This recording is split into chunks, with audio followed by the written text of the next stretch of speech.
how is it that Anthony Albanese gets a 89 or 90 seats in the House of Representatives on a 34.5% primary vote? It doesn't seem to stack up. The closest that Labor has ever gotten to that kind of number has been Kevin Rudd in '07.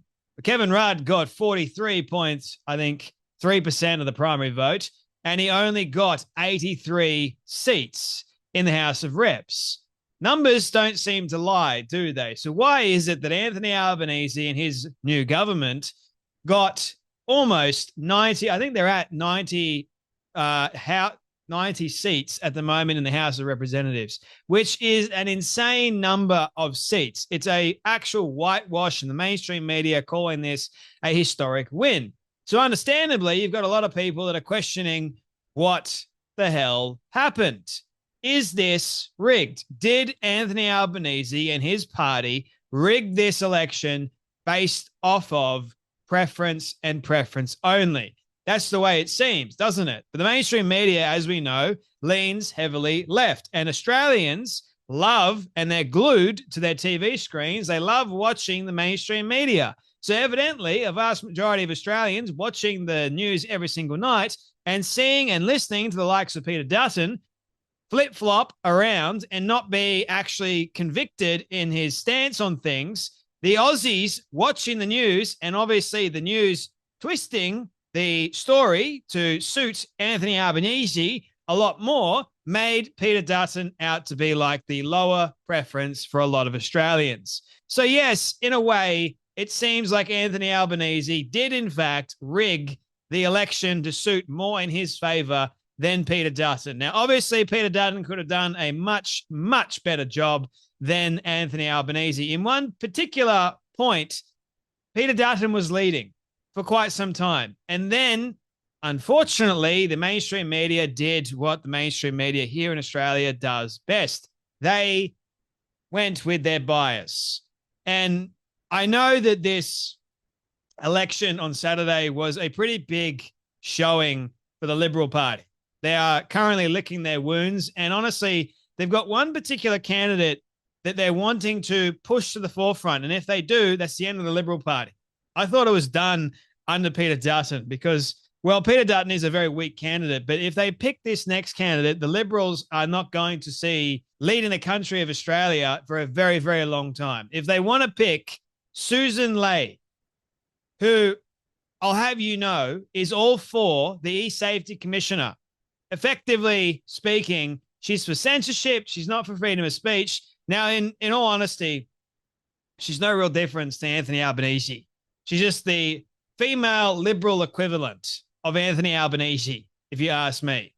The honest insanity that I've been seeing at the moment with the Liberal Party, they've got to really seek out a proper candidate that actually espouses liberal values here in Australia.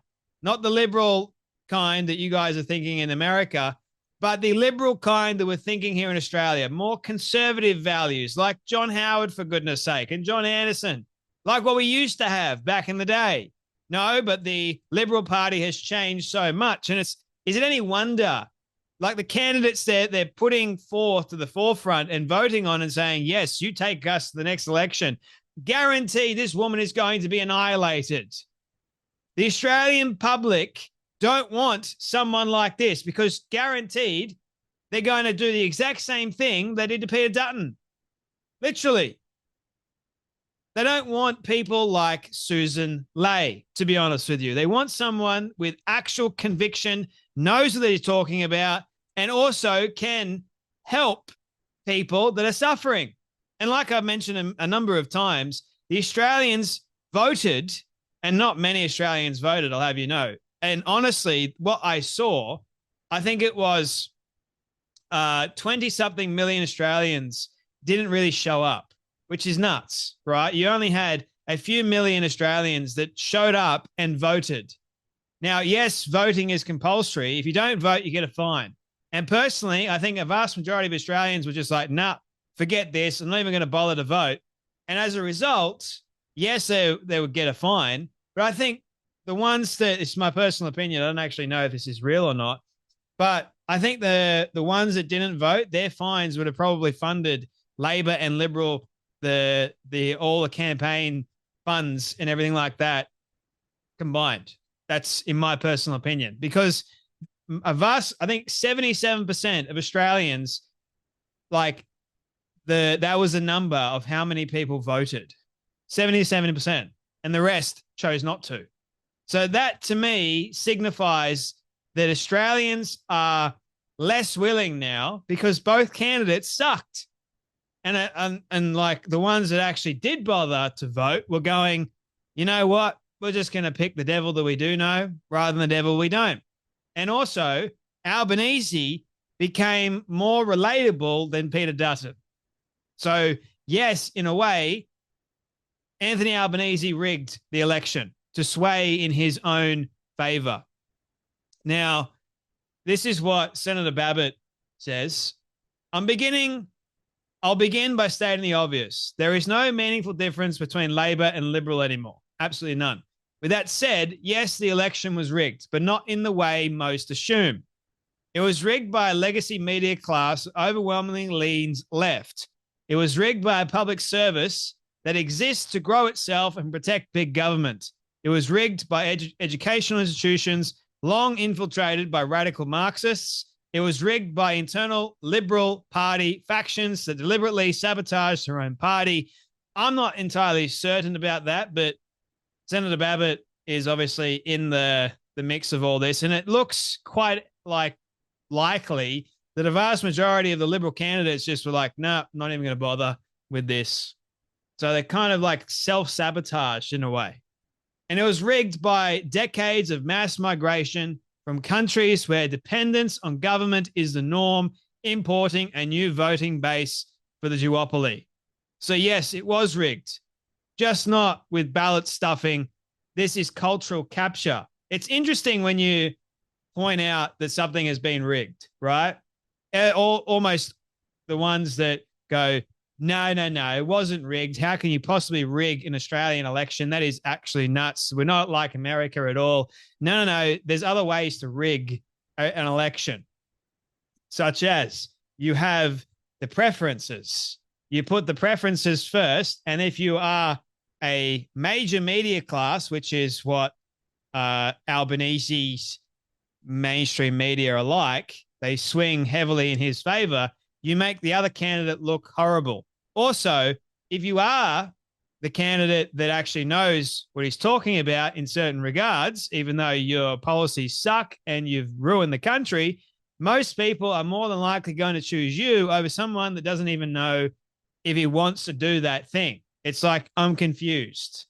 And the Aussie people can smell a rat very, very quickly. They can smell blood in the water. And they're not, we think, well, not we, but I'm talking about there's some people overseas that think that Australians are dumb. We're not dumb. We're not dumb at all. We're actually pretty intelligent people, I'll have you know. Unfortunately, there are a lot of people that think that the devil is better. They do know than the devil that we don't. And they much rather stick with someone that they see to be somewhat relatable than someone that's not. And then also they listen to the mainstream media a little bit too much, but they can always tell human behavior. I've always believed that. Aussies are very good at picking human behavior. You know why? Because we have this problem with tall poppy syndrome. If you are too proud, if you're too big on your britches, we'll beat you down right back to the ground. Believe you me, which means that human behavior here in Australia, it's like we can tell if you're lying or not. And so every Australian knows that the politician lies. It's like their job to lie to us. But there's nothing much that we can do about it, can we? Not really much at all. So anyway, with that being said, I know I said yesterday in the video with the Abby Chatfield thing, the Greens lost big time, which I'm thankful about. And also the Teals that celebrated too quickly, it would seem. Both the Teal candidates in Sydney lost big, which I'm actually very grateful for. But we have a lot of people with Adam banned at the moment that looks like he's about to lose his seat. I was seeing yesterday so many different people saying that he's lost his seat. It's done. It's good as done. I was seeing the mainstream media saying things like he's set to lose his seat. He's on track to losing his seat. All these, media headlines that don't necessarily go, it's official, but it may as well be official, right? So now that everyone's saying that he looks like he's holding on for dear life and he's about to lose his seat, I personally think that he will lose his seat, although Adam Bandt is a proud man, proud stuck-up man. He's not about to just give up straight away, as it would seem. But anyway, you got loads of these people going, missing postal votes. Here we go. You want to talk about a rigged election? The Greens are going to be claiming something that they claim doesn't actually happen here in Australia. But nevertheless, apparently it's happening, according to Sandy Yang. Greens leader Adam Bandt has told the media that 20,000 postal votes for the electorate of Melbourne were mistakenly sent to the Greens HQ and not AEC. Bandt is demanding these votes be included in the count. Retards from Down Under, which I actually really like their account. This individual is doing exactly what he accused Trump of doing, trying to find votes. F off. Pretty much. Seems that way, doesn't it? And also, how does 20,000 postal votes get sent to the Greens HQ instead of the AEC, the Electoral Commission? How in the world does that happen? You need to answer how that actually took place. It means that you are interfering or tampering with the election if the votes are going to your headquarters and not the AEC. Seems a bit strange, right? Why would they go to your headquarters? Did you put on the postal address, send to the Greens headquarters so we can tamper with them? Somehow 20,000 ballots in Bandt's favor just get lost because they're sent to Greens HQ and not the AEC. Right, okay. Sure, Adam, sure. This is what we call the desperate attempt of a man. And apparently, Adam Bandt was on a call this afternoon, this was yesterday, with Albanese, asking him to find 11,780 votes. Albanese, I'm going to lose. Oh, gee, Adam, I don't know what we're going to do about that. What you want me to do about it? Find me 11,000 votes. I need them. I can't lose this seat. I've held it for a long time. Oh, well, Adam, tough luck. You're too radical. Oh, dear, oh, dear. The White Rabbit podcast goes 5.5 million Australians have decided how the other 21 million live, and they call that democracy.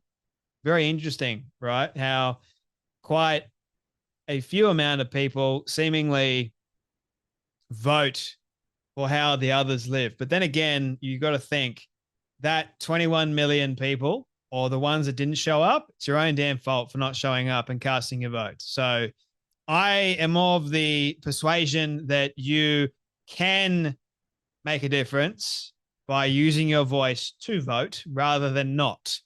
And to be honest, you can not vote for either candidate. I didn't vote for either in the preferences and in the actual other party preferences. Like I didn't choose either Peter Dutton or Albanese. And you know what? Thank God the Greens lost big. Otherwise, you could have had someone like this dingbat leading you. And that's the last thing that we need, isn't it? Australians don't like radicalism. They don't like hate in their country. They don't like it brought.